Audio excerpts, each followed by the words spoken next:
Hello everyone. आज हम लोग बात करने वाले हैं सॉफ्टवेयर इम्प्लीमेंटेशन के बारे में। पिछले वीडियोस में हम लोगों ने देखा था सॉफ्टवेयर डिज़ाइन कैसे करते हैं हम लोग, और डिज़ाइनिंग पार्ट को देखा था। उससे पहले रिक्वायरमेंट इंजीनियरिंग को देखा था। तो हम लोगों ने देखा था कि कैसे हम लोग रिक्वायरमेंट को गैदर करते हैं सॉफ्टवेयर बनाने के लिए, और फिर उसको क्या करते हैं कि उसको रिड्यूस करते हैं। उसमें मतलब जो जो ख़राब चीज़ें होती हैं, जो डुप्लीकेसी होती है, उसको रिमूव कर देते हैं।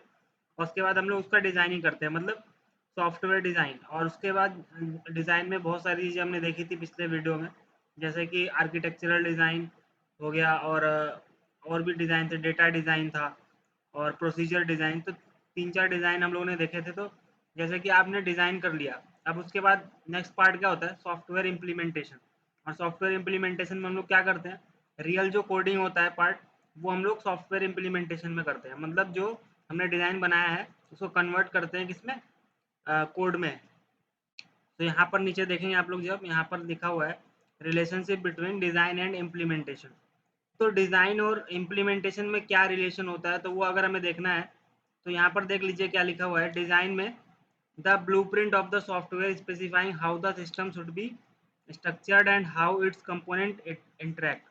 तो हम लोग जो डिज़ाइन बनाते हैं वो क्या होता है, एक ब्लूप्रिंट होता है किसका, कि आपका जो सॉफ्टवेयर है वो कैसे काम करने वाला है, क्या क्या उसमें कंपोनेंट्स होंगे और कैसे वो कंपोनेंट्स एक दूसरे से इंटरेक्ट करेंगे। तो ये डिज़ाइनिंग का पार्ट हो गया। अब जैसे आपने ब्लूप्रिंट बना दिया, जैसे आप कोई घर बनाने जाते हो, सबसे पहले उसका ब्लूप्रिंट बनाते हो, और फिर उसको घर का रियल जो होता है वो कंस्ट्रक्शन करते हो। तो वैसे ही यहाँ पर भी है, पहले आपने ब्लूप्रिंट बना लिया जिसको हम लोग बोलते हैं डिज़ाइन पार्ट।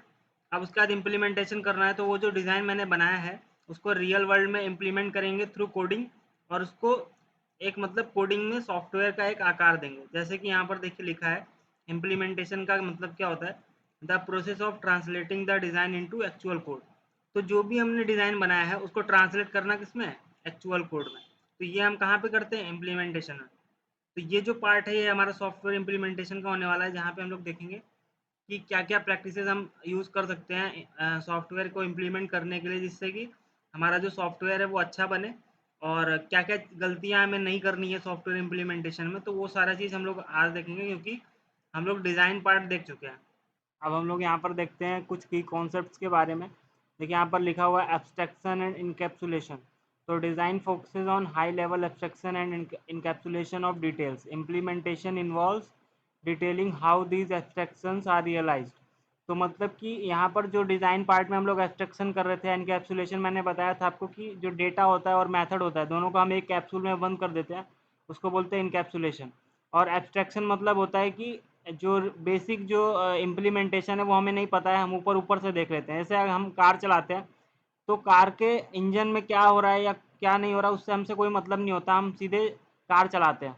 तो वही चीज़ हो गया एब्स्ट्रैक्शन पार्ट। एब्स्ट्रैक्शन मतलब हो गया कि आपको बेसिक इम्प्लीमेंटेशन कैसे हो रहा है उससे कोई मतलब नहीं है, आप ऊपर ऊपर से बस जानते हो और उसको यूज़ कर रहे हो।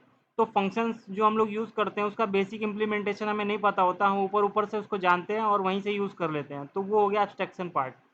तो ये दोनों चीज़ें हम कैसे इम्प्लीमेंट कर सकते हैं कोड में, वो हमारा इम्प्लीमेंटेशन बताता है। और वैसे डिज़ाइन पैटर्न एंड प्रिंसिपल्स, तो पिछली वीडियो में हम लोगों ने देखा था डिज़ाइन पैटर्न्स के बारे में, जैसे architectural design, procedure oriented design. तो वो सारे डिज़ाइन पैटर्न जो थे उसको हम लोग रियल वर्ल्ड में कैसे यूज़ कर सकते हैं कोडिंग के थ्रू, तो वो सब हम लोग आज देखेंगे। Design often employees pattern and principal that guide the structure of the code.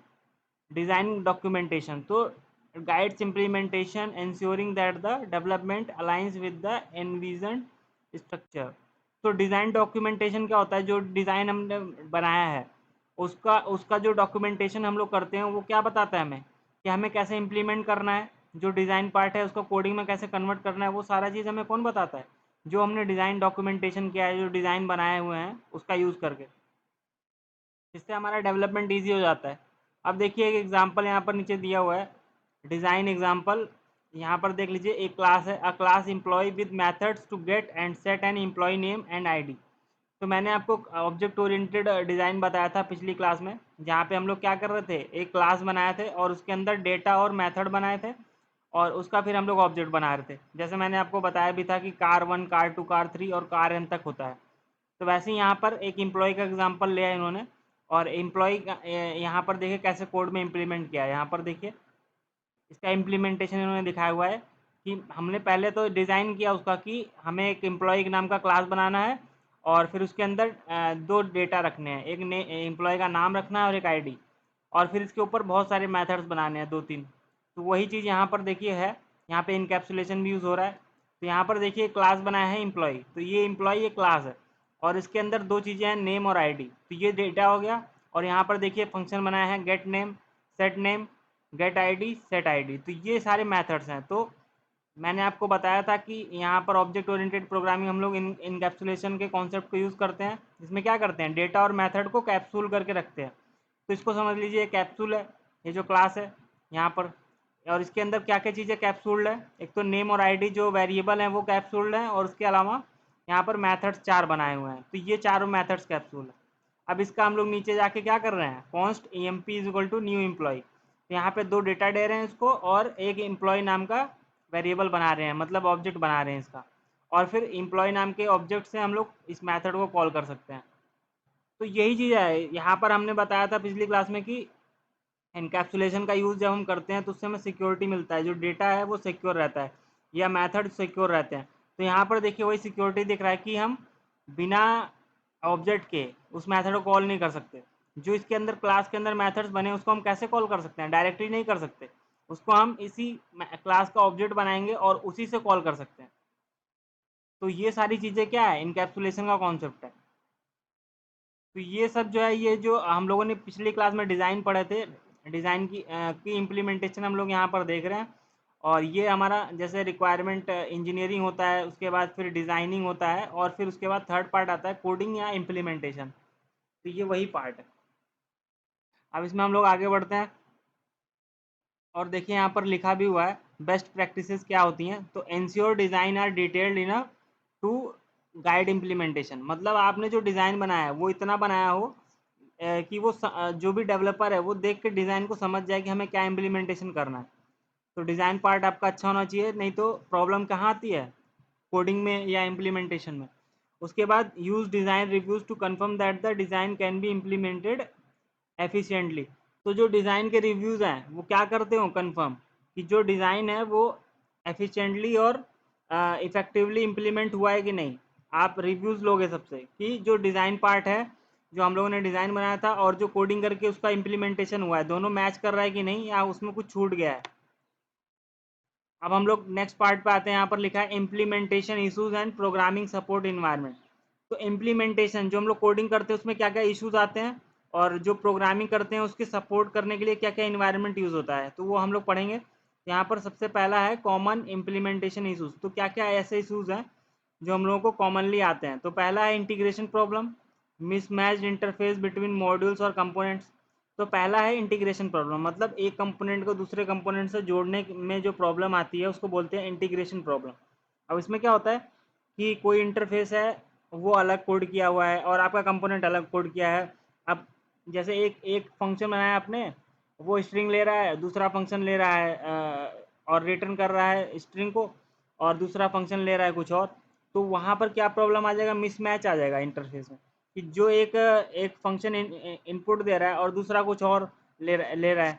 तो वही प्रॉब्लम है जिसको हम बोलते हैं इंटीग्रेशन प्रॉब्लम। उसके बाद आता है परफॉर्मेंस कंसर्न, सो इन एफिशिएंट एल्गोरिदम्स और डेटा स्ट्रक्चर। अब परफॉर्मेंस कंसर्न कब आता है, मान लीजिए आप कोई कोडिंग कर रहे हो किसी मान लीजिए आप कोई सॉफ्टवेयर बना रहे हो और उसका एल्गोरिदम लिख रहे हो। अब एल्गोरिदम जो आपने लिखा वो आपने लिखा 100 लाइन का, लेकिन वही एल्गोरिदम कोई दूसरा बंदा लिख रहा है वो 10 लाइन में लिख दे रहा है। तो अब यहाँ पे क्या आएगा, जब 100 लाइन का कोड एग्जीक्यूट करेगा सीपीयू तो उसको ज़्यादा टाइम लगेगा, तो उसकी परफॉर्मेंस क्या हो जाएगी, डिग्रेड हो जाएगी। और वही अगर 10 लाइन का कोड रहेगा तो वो परफॉर्मेंस उसकी अच्छी रहेगी। तो ये सारे इश्यूज कहाँ हैं, इम्प्लीमेंटेशन में आते हैं। कोडिंग आप कैसे कर रहे हो, क्योंकि अगर आप बड़ा कोड लिख रहे हो और उसी का छोटा कोड कोई लिख रहा है तो दोनों में बहुत डिफरेंस है। अगर आप कोडिंग ज़्यादा कर रहे हो, लाइन ज़्यादा लिख रहे हो, या प्रोसेस ज़्यादा यूज़ कर रहे हो, तो वहाँ पर परफॉर्मेंस इशू आएंगे। तो उसको हम लोग कैसे टैकल करेंगे उसके बारे में यहाँ पे बताया हुआ है। वैसे ही resource management, issues with memory leaks और रिसोर्स एलोकेशन। तो अगर आप बहुत ज़्यादा सीपीयू के रिसोर्सेज को यूज़ कर रहे हो तो वो भी एक प्रॉब्लम है, क्योंकि अगर आपको जितना ज़रूरत है उतना ही यूज़ करिए, क्योंकि अगर आप बेफालतू के मेमोरी लीक्स करोगे या सीपीयू रिसोर्सेज को वेस्ट करोगे तो उससे भी प्रॉब्लम आता है। परफॉर्मेंस तो डिग्रेड होता ही है, पर मेमोरी यूटिलाइजेशन भी नहीं होता है, मेमोरी का वेस्टेज होता है। तो बहुत सारी चीज़ें ऐसे इश्यूज हैं जो कि कोडिंग में आते हैं। अब देख लेते हैं प्रोग्रामिंग सपोर्ट इन्वायरमेंट क्या क्या है, मतलब कि जो प्रोग्रामिंग आप करते हो उसको सपोर्ट करने के लिए क्या क्या इन्वायरमेंट यूज होते हैं। तो यहाँ पर देखिए सबसे पहला आईडीज एंड टूल्स।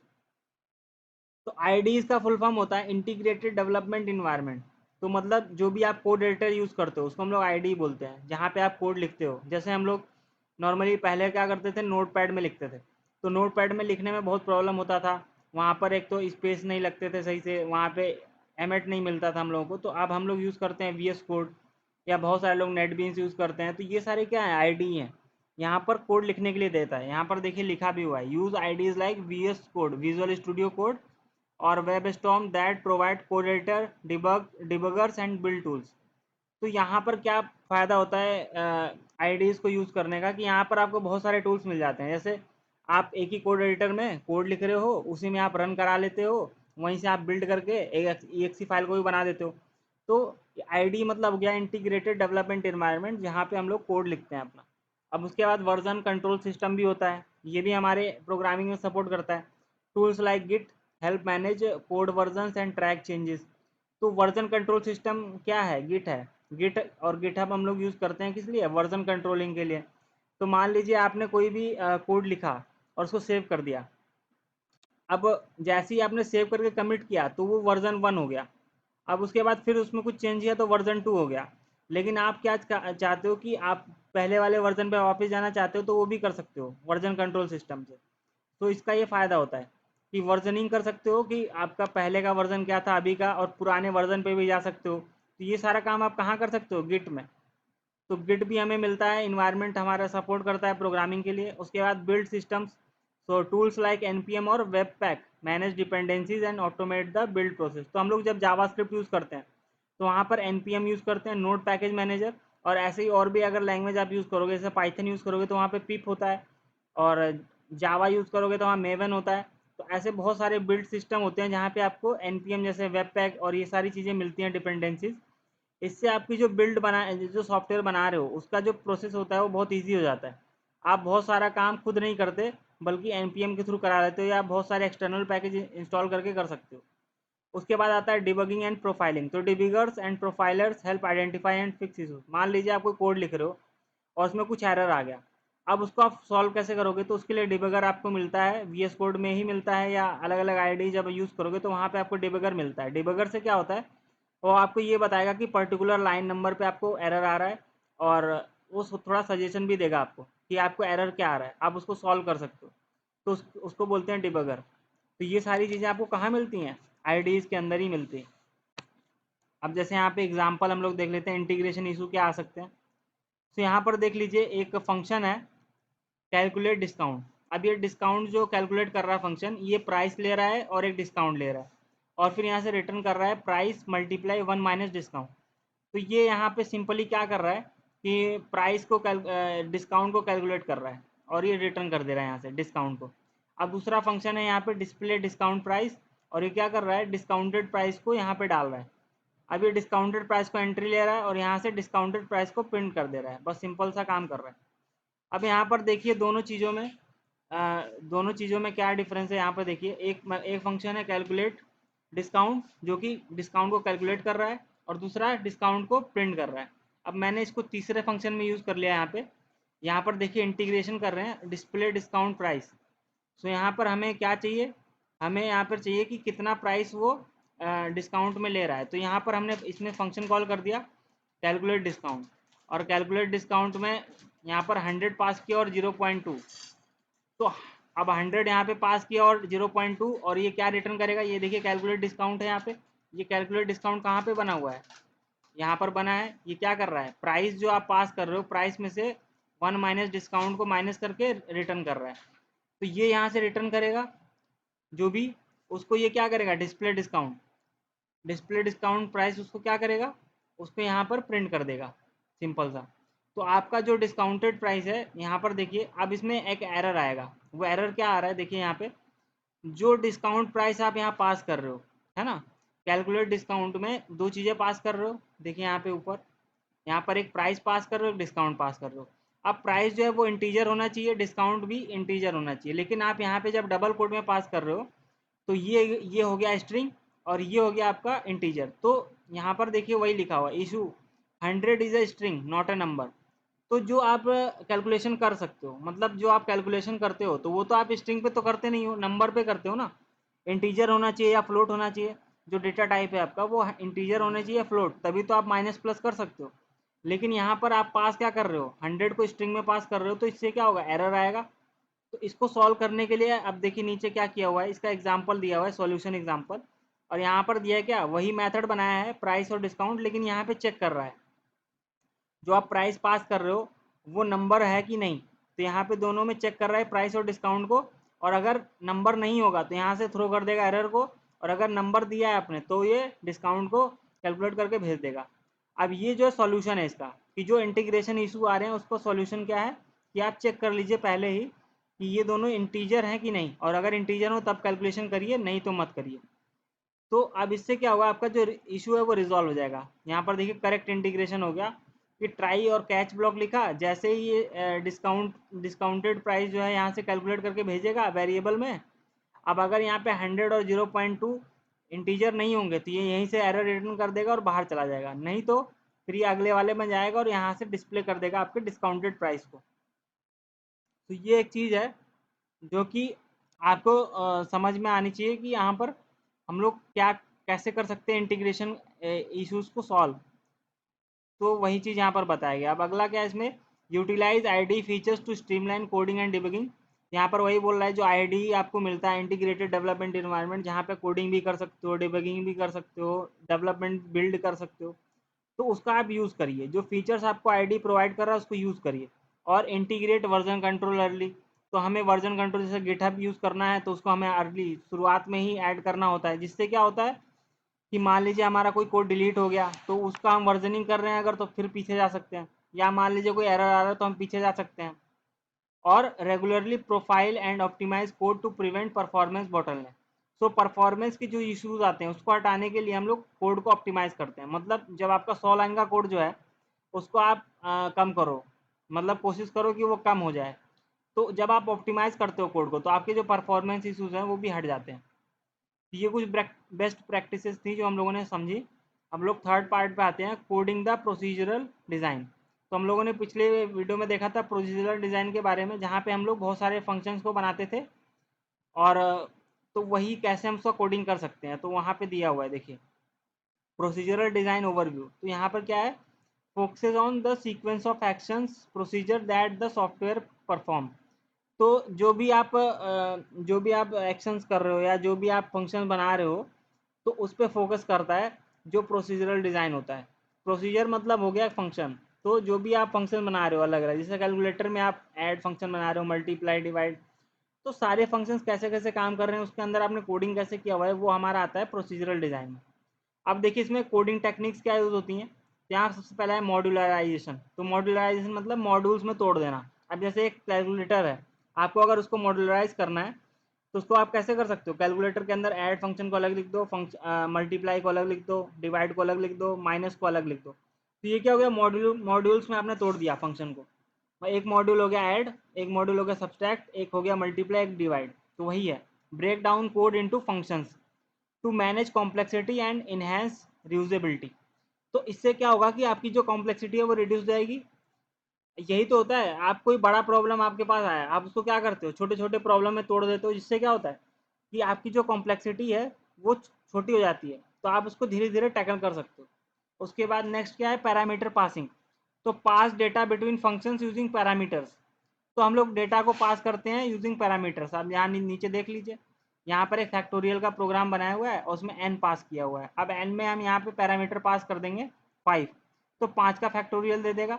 अब यहाँ पे अगर हम 5 की जगह 10 दे देंगे तो 10 का फैक्टोरियल दे देगा। तो हमें पैरामीटर पास करने हैं ताकि हमारा जो कोड बने वो जेनरिक बने, ताकि अगर हम 5 का निकालना चाहे तो 5 का भी निकाल सकें, 10 का निकालना चाहे तो 10 का भी निकाल सकें। अब अगर आप यहाँ पे आर्गूमेंट नहीं पास करते, ये पैरामीटर नहीं पास करते हो, तो आप किसी एक नंबर का ही निकाल सकते हो, सारे नंबर का नहीं निकाल सकते फैक्टोरियल। और उसके बाद तीसरा है control flow, use control structures effectively.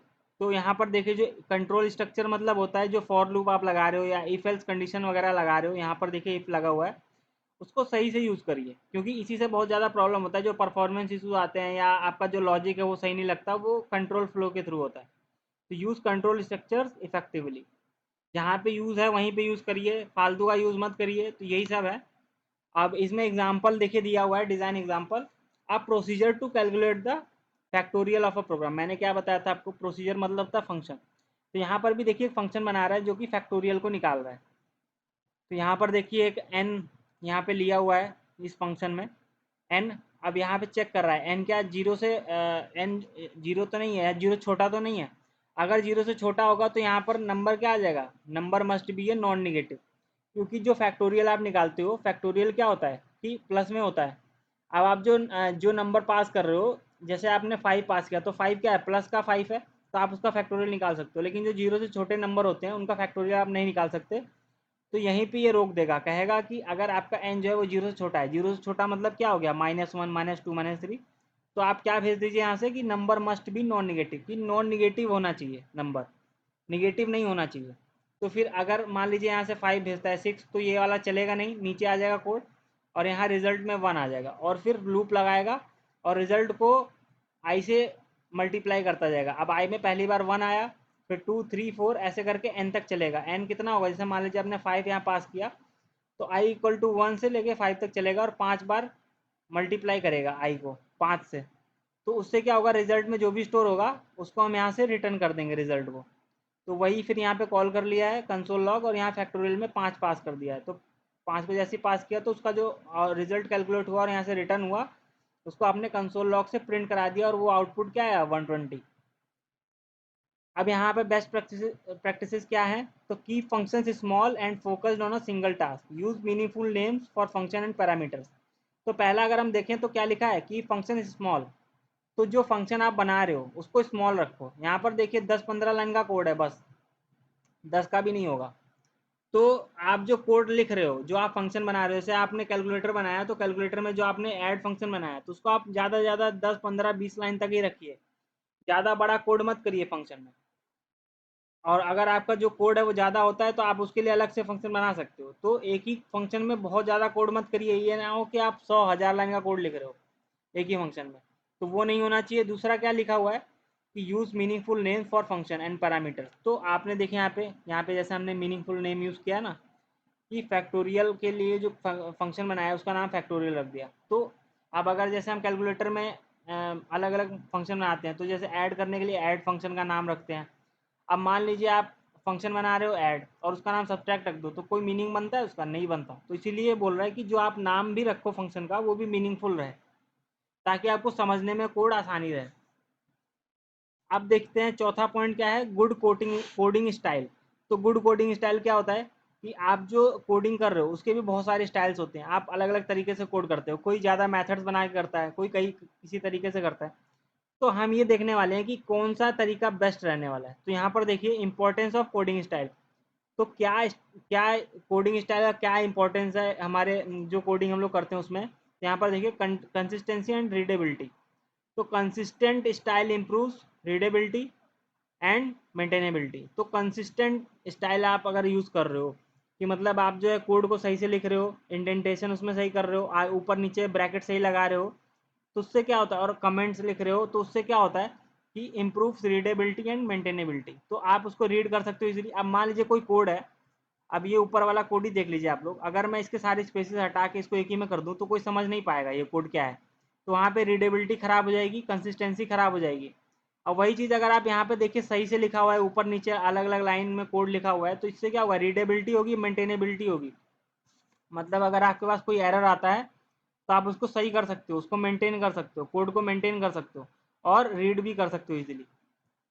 और दूसरा पार्ट क्या है, डॉक्यूमेंटेशन। तो डॉक्यूमेंटेशन वही मैंने बताया, कमेंट्स यूज करना।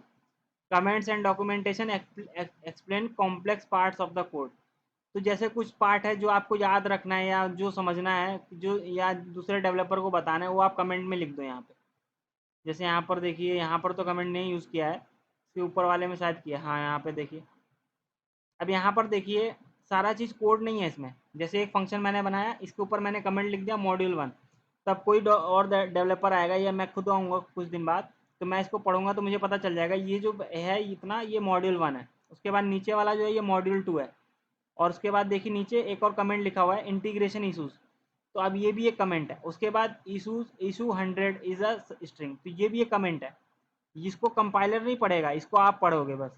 तो कमेंट मतलब होता है कि कोई डेवलपर या कोई और पढ़ सकता है इसको। यहाँ पर देखिए फिर मॉड्यूल 1 लिखा हुआ है, मॉड्यूल 2 लिखा हुआ है, करेक्ट इंटीग्रेशन। ये सारे कमेंट्स आप लगा सकते हो जिससे कि पढ़ने में आसानी होती है। तो वही चीज़ यहाँ पे लिखा है डॉक्यूमेंटेशन पार्ट कि कमेंट्स लगाइए अपने कोड में। अब उसके बाद की एस्पेक्ट को हम लोग देख लेते हैं कि नेमिंग कन्वेंशन। तो जो भी नाम आप यूज़ कर रहे हो उसको सही से रखिए, मीनिंगफुल नाम रखिए, बस यही बताया हुआ है यहाँ पे। और इंडेंटेशन एंड फॉर्मेटिंग, इंडेंटेशन और फॉर्मेटिंग मतलब देखिए यहाँ पर एक ही लाइन में लिखा है, एक एक साथ है। देखिए यहाँ पर स्टार सबका नीचे नीचे आ रहा है, फिर उसके बाद स्पेस आ रहा है, फिर एक, तो ये क्या इंडेंटेशन है कि मतलब एक तरीके से आप कोड कर रहे हो जिससे कि पढ़ने में आसानी रहती है, कोड अच्छा दिखता है। और फिर लास्ट में कमेंटिंग, वही जो मैंने कमेंट्स बताया, तो वही सारी चीज़ें हैं। Add comments to explain the purpose and logic, तो कमेंट को आपको डालना चाहिए जिससे कि आप लॉजिक बताओ या जो आप कोड लिख रहे हो वो क्यों लिख रहे हो, ये सब आप बता सकते हो। तो यहाँ पर देखिए गुड स्टाइल का एग्जांपल दिया हुआ है कि आपने यहाँ पे देखिए ये पूरा एक कमेंट है, ये कोड नहीं है, ये कमेंट है। यहाँ पे बता रहा है calculate the area of rectangle, तो जो नीचे मैं कोड लिखूंगा वो क्या करेगा, एरिया ऑफ रेक्टेंगल कैलकुलेट करेगा। और उसमें पहला पैरामीटर होगा विड्थ, दूसरा होगा हाइट, और रिटर्न क्या करेगा, नंबर। तो ये आपने कमेंट लिख दिया। अब ये कोई और डेवलपर भी आएगा तो वो भी पढ़ेगा तो समझ जाएगा। अब उसके बाद यहाँ पे आपका कोडिंग स्टार्ट होता है। देखिए फंक्शन आपने बनाया कैलकुलेट रेक्टेंगल, और यहाँ पे दो पैरामीटर दिया, जो ये ऊपर बता रहा था वही चीज़ आप कर रहे हो। तो यहाँ पे पैरामीटर दो देना था, विड्थ और हाइट, तो ऊपर आपने बोला था, यहाँ पर दिया है। और ये रिटर्न क्या करेगा, विड्थ मल्टीप्लाई हाइट। और उसके बाद देखिए कमेंट और यहाँ लगा यूसेज। अब उसके बाद यहाँ पर देखिए कॉल किया हुआ है और यहाँ पे विड्थ और हाइट आप पास कर रहे हो, उसका जो आउटपुट आ रहा है 50, ये भी कमेंट किया हुआ है। तो अब ये बैड स्टाइल है, जो ऊपर लिखा आपने ये गुड स्टाइल है। ये देखिए ये देखिए यहाँ पे कमेंट वगैरह यूज़ किया है आपने, ये सारा चीज़ यूज़ किया है, इंडेंटेशन सही किया है। अब दूसरा जो बैड स्टाइल है उसमें देखिए हमने कमेंट लिखा ही नहीं है, डायरेक्ट लिख दिया। अब कोई और आएगा इसको देखेगा अगर इस कोड को, या आप ही 1 साल बाद 2 साल बाद आके इस कोड को देखोगे, समझ ही नहीं पाओगे क्या है। हाँ अगर इसके फंक्शन को पढ़ के समझ जाओ तो समझ जाओगे, नहीं तो नहीं समझ पाओगे। तो ये चीज़ है कि आप कमेंट्स लिखिए, आप जो है सही से कोड लिखिए। तो वहीं यहाँ पर देखिए नीचे दिया हुआ है follow language specific style guides. तो जो लैंग्वेज है जैसे जावा स्क्रिप्ट यूज़ करो जावा, तो उसके भी कुछ गाइड होते हैं, वो लोग बताते हैं कि आप कोडिंग कैसे करोगे इसका, तो वो फॉलो करिए। दूसरा regularly review and refactor code, तो जो कोड है उसको रेगुलरली रिव्यू करिए कि आपका कोड सही है, दिखने में सही है, समझने में सही है कि नहीं, और उसको सही करिए। तो यही चीज़ थी कुछ। अब हम लोग लास्ट पॉइंट को देखेंगे आज की वीडियो के, क्या है वो, review of correctness and readability. तो रिव्यू करना है कि जो आपने कोड लिखा है वो करेक्ट है या फिर उसका रीडेबिलिटी सही है कि नहीं। तो वो हम कैसे कर सकते हैं उसका रिव्यू। तो सबसे पहला पार्ट देखते हैं करेक्टनेस। तो देखिए यहाँ पर टेस्टिंग लिखा हुआ है, write and run unit test to ensure code correctness. तो जैसे आपने कैलकुलेटर बनाना था, कैलकुलेटर में आपने ऐड फंक्शन बनाया। अब ऐड फंक्शन का लॉजिक सही है कि नहीं, वो ऐड कर रहा है कि नहीं, उसको चेक करना है, तो आप यूनिट टेस्ट कराइए। यूनिट टेस्ट क्या होता है, यूनिट टेस्ट मतलब एक फंक्शन के कोड को हम लोग रन करते हैं लाइन बाय लाइन, और उसको देखते हैं कि हाँ ये कोड चल रहा है कि नहीं। तो यूनिट टेस्ट मतलब हो गया कि एक फंक्शन को रन करना। अब जैसे आपने ऐड फंक्शन बनाया है और एक सब्सट्रैक्ट, तो यूनिट टेस्टिंग में क्या करोगे, पहले आप ऐड फंक्शन को रन करके देखोगे, उसमें इनपुट डालोगे और उसका आउटपुट चेक करोगे। जैसे आपने 5 और 4 डाला तो वो 9 दे रहा है कि नहीं, अगर वो 9 नहीं दे रहा है, वो 10 दे रहा है या 20 दे रहा है, तो इसका मतलब वो कोड गलत है। तो यूनिट टेस्ट केसेस रन करिए और उससे पता करिए कि आपका जो कोड है वो सही है कि नहीं। और उसके बाद फिर कोड का रिव्यू करिए, अगर मान लीजिए वो 10 दे रहा है या 20 दे रहा है, कुछ और आउटपुट दे रहा है, तो कोड को रिव्यू करिए। Peer reviews help catch defects and ensure adherence to standard. तो जब आप रिव्यू करते हो, कोड को फिर से पढ़ते हो, तो उसको क्या होता है कि आप वहाँ पे जो एरर्स हैं उसको देख पाते हो और उसको फिर सॉल्व करते हो। दूसरा है रीडेबिलिटी, तो code formatting, use consistent formatting. जैसे आप कोई कोड लिखते हो उसके बाद राइट क्लिक करके वीएस कोड पे जाके फॉर्मेट करते हो ना, वो क्यों करते हो, ताकि जो कोड आपका फॉर्मेट हो जाए, पढ़ने लायक हो जाए। तो रीडेबिलिटी का मतलब यही होता है कि कोड को हम पढ़ सकें। तो उसमें पहला पार्ट है कोड फॉर्मेटिंग, जो आप कोड लिख रहे हो उसको सही से लिखो। जैसे फंक्शन लिखा, स्पेस लगाया, फिर ये किया, फिर ये, अब 2 लाइन छोड़ के फिर अगला कोड। तो इससे क्या होगा, पढ़ने में भी आसानी रहता है डेवलपर्स को। और दूसरा क्लैरिटी होता है, ensure code is self explanatory, मतलब आपको किसी को कोड समझाना ना पड़े, वो देखे जैसे उसको समझ आ जाए।